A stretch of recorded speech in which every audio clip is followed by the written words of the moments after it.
அன்பான தேவ பிள்ளைகளை மீண்டும் இந்த நாளிலும் கூட இயேசுவின் நாமத்தில் உங்களோடு கூட இணைவதில் மிகுந்த மகிழ்ச்சி அடைகிறேன். இந்த நாள் உங்களுக்கு இனிய நாளாக இருக்க இயேசுவின் நாமத்தில் வாழ்த்துதல் கூறுகிறேன். இன்னைக்கு வருகிற செய்தி எங்கிருந்து அப்படின்னு பார்த்தீங்கன்னா 1 சாமுவேல் 15ஆம் அதிகாரம் 22வது வசனம். அதற்கு சாமுவேல் கர்த்தருடைய சத்தத்திற்கு கீழ்ப்படுவதை பார்க்கிலும் சர்வாங்க தகன பலிகளும் கர்த்தருக்கு பிரியமாயிருக்குமோ, பலிகளை பார்க்கிலும் கீழ்ப்படிதலும். பலிகளை பார்க்கலும் கீழ்ப்படிதல் ரொம்ப முக்கியமாக ஆண்டவருடைய சன்னிதியில் தெரிகிறது. என்ன அப்படின்னு சொன்னீங்கன்னு சொன்னால், ஒரு அப்பா இருந்தாங்க, ஒரு பெரிய லேண்ட் லார்டு. அவங்க நிறைய பிஸ்னஸ் பண்ணுறாங்க. அது மாத்திரம் அப்படி அவங்க அங்கே இருக்கிற நிலத்தில் என்ன செய்கிறாரு அப்படின்னு சொன்னால், தன்னுடைய மகனை அழைக்கிறார். ஒரு நாள் அந்த மகனை அழைத்து சொல்கிறாரு, இந்த பகுதியான நிலம் இந்த பயிர் சோளம் விளைவிப்பதற்கு அது ஏற்றமான பகுதி, இங்கே நீ சோளத்தை விளைவிச்சு. ஏன்னு சொன்னால், தன்னுடைய மகன் அந்த அக்ரிகல்ச்சர் பாடத்தில் நிறைய பிஹெச்டி பண்ணி இருக்கிறாங்க. அதனால் அவங்களுக்கு எல்லாம் தெரியும். ஸோ அவர் ஓகே இப்போ பையனுக்கிட்ட எல்லாத்தையும் ஒப்படைக்கும் போது சொல்லித்தராரு. இந்த இடத்துல பார்த்துன்னு சொன்னால், இங்கே கம்பு விளைவதற்கு நல்லாயிருக்கும், சோளம், கம்பு, கேழ்வரகு அப்படின்னு சொல்லி இங்கே அரிசி வகைகள் நல்லாயிருக்கும். இங்கே என்ன செய்யணும், கடலை போடு. கடைசி ஒரு இடத்த காட்டி சொல்கிறாரு, நிலக்கடலையை இங்கே விதைக்கணும் அப்படின்னு சொல்கிறாரு.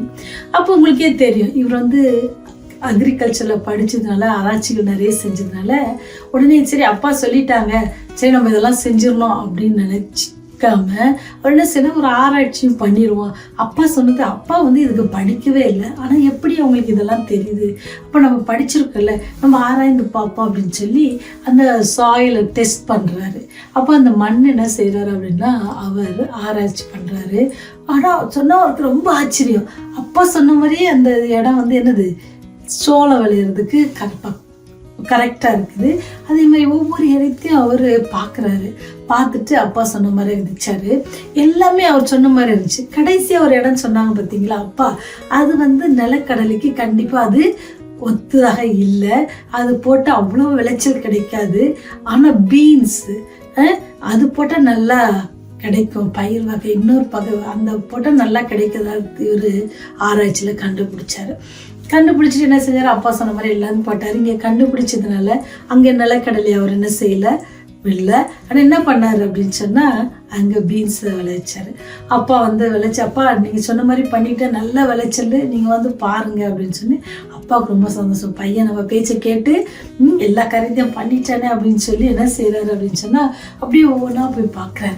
ஒவ்வொன்றா பார்த்துட்டு வரும்போது கடைசியாக ஒரு இடத்துல பார்க்குறாரு, தம்பி இங்கே நீங்கள் நிலக்கடலைலாம் நான் சொல்லியிருந்தேன், நீங்கள் அதை போடாமல். ஆமாம் டாடி, நீங்கள் சொன்னது கரெக்டு தான், நீங்கள் நிலக்கடலை சொன்னீங்க, நான் ஆராய்ச்சி பண்ண பார்த்தப்ப பீன்ஸ் நல்லா விளையும் அப்படின்னு சொல்லி அந்த மண் எனக்கு ரிசல்ட் கிடச்சிச்சு, அதனால நான் அதில் அப்படின்ட்டு சொன்னாராம். அப்பா சொன்னாராம், இதெல்லாம் சொன்னல, இதே மாதிரி எனக்கு இந்த இடத்துல தெரியும், நிலக்கடலை நிறைய வராதுன்னு தெரியும், ஆனால் நான் உன்னை சோதிக்கும்படியாக நீ எனக்கு எவ்வளோக்குள்ளே கீழ்படிச்சு நான் சொல்கிறத கேட்குற அப்படின்னு பார்க்கணுன்றதுக்காக தான் நான் அதை மாற்றி சொன்னேன். ஆனால் நீ அப்படியே நான் சொன்னதை கேட்கல, ஆனால் நீ என்ன செஞ்ச, உன்னுடைய சுயமாக நீயே பார்த்து செஞ்சுருக்கப்பா அப்படின்னு சொன்னாராம். அப்போ தான் மகனுக்கு தெரிஞ்சா, ஐயோ நம்ம அப்பா பேச்சை கேட்கல, நம்ம கீழ்ப்படியில் எல்லாத்தையும் செஞ்சோம், ஆனால் கீழ்ப்படியிலே அப்பா சொன்ன மாதிரி செய்யலையே அப்படின்னு சொல்லி ஃபீல் பண்ணாரா. அப்பா சொன்னாரா, பரவாயில்ல, நான் மட்டும் இந்த கீழ்ப்படியில் தான்ப்பா எதிர்பார்த்தேன், விளைச்சல் இல்லை. ஏன்னு சொன்ன, நீ சொத்துக்கள் நிறைய இருக்குல்ல, இதெல்லாம் நீ எப்படி பார்த்துக்கொள்ள போகிற, உன்னுடைய சுயமான காரியங்களை செஞ்சிருவியா, அல்லது காரியங்கள் எப்படி இருக்குன்னு பார்த்து செய்வியா அப்படின்னு சொல்லி தான் நான் அதை டெஸ்ட் பண்ண அப்படின்னு சொன்னாரா. இதே மாதிரி கதை வேதாமத்தில் இருக்கான்னு பார்க்குறீங்களா? கண்டிப்பாக இருக்குது. எங்கே அப்படின்னு சொன்னால், சவுல், திருப்பியும் சவுலை பற்றி சொல்ல உங்களோட கூட வந்திருக்கிறேன். ஏன்னு சொன்னால், சவுல் அமேலிக்கர் என்ன செய்வார், அமேலிக்கரோடு கூட என்ன செய்வார், சண்டையிட்டு என்ன செய்வார், காரியங்களை செய்வார்.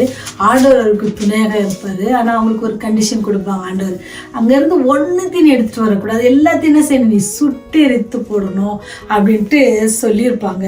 நீங்கள் பார்த்தீங்கன்னு சொன்னால் ரொம்ப ஆச்சரியமாக இருந்துச்சு. ஏன்னு சொன்னால், அவர் எவ்வளோ தூரத்துலேருந்து, அப்பொழுது சவுல் ஆவிலா துவக்கி எகிப்துக்கு எதிரே இருக்கிற சூருக்கு போகும் எல்லை மட்டும், ரொம்ப லாங் டிஸ்டன்ஸ், அது வரைக்கும் இருந்த அமலேக்கரை மடங்கடிக்க செய்தார்.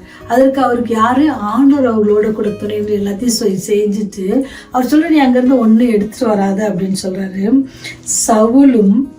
சவுலும் ஜனங்களும் ஆகாகையும் ஆடுகளின் முதல் தரமானவைகளையும் இரண்டாம் தரமானவைகளையும் ஆட்டுக்குட்டிகளையும் நலமான எல்லாவற்றையும் அழித்து போட மனதில்லாமல் தப்ப வைத்து அற்பமானவைகளை உதவாதமான சகல வஸ்துக்களையும் முற்றிலும் என்ன செஞ்சாங்களாம்? எரிச்சு போட்டாங்க. பாருங்க, ஆண்டவர் அவங்களுக்கு சொன்னது என்ன? உங்களுக்கு இவ்வளவு பேர் இந்த அமலேக்கிறேன் என்ன செய்யறேன்? மடங்கடிக்கிறேன். நீங்க என்ன செய்ய வேண்டிய காரியம் என்ன? ஒண்ணு விடாம எல்லாத்தையும் எரிக்க. இவங்க என்ன செஞ்சாங்க? முதல் தரம் இரண்டாம் தரம் எடுத்துக்கிட்டு ஒண்ணுக்கு உதவாத எரிச்சிட்டு வந்துருவாங்க. அது வந்துட்டு அதுக்கு ஒரு காரணம் சொல்லுவாங்க. என்னன்னா, நாங்கள் ஆண்டவருக்கு பலி செலுத்துவதற்காக எடுத்து வந்தோம். அதான் வசனம் சொல்லுது, ஆண்டவர் அதுல பிரியமா, அங்க சர்வாங்க தகன பலியில பிரியமா இருக்க மாட்டாங்க, பலியை பார்க்கிலும் கீழ்ப்படுதல அவர் விரும்புகிறார்.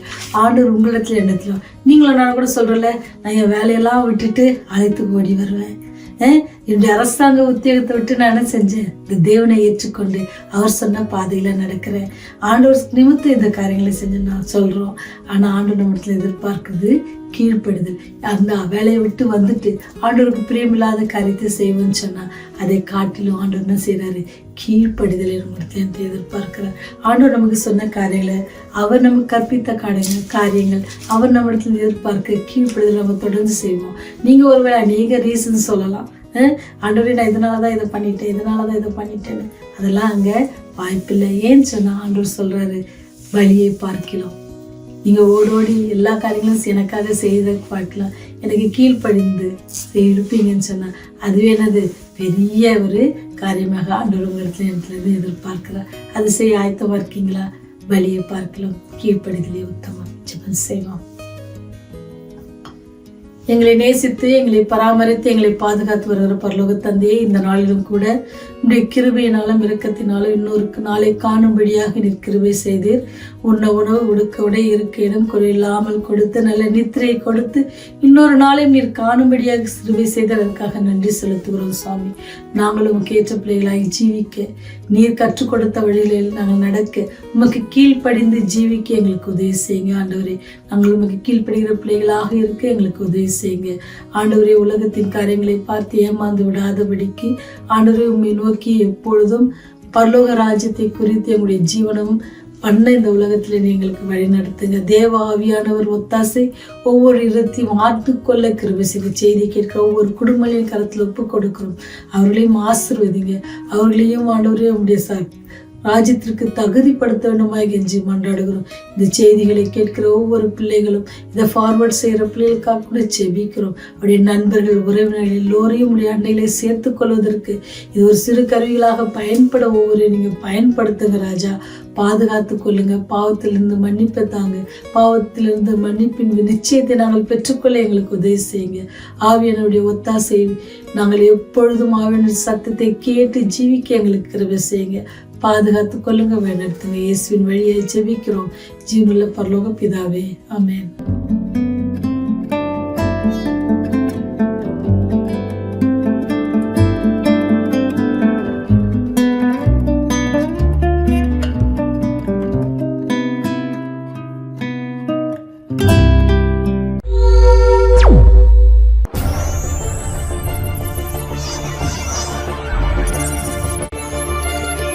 நீங்கள் பார்த்துக் கொண்டிருப்பது உங்கள் ரிவைவல் டிவி.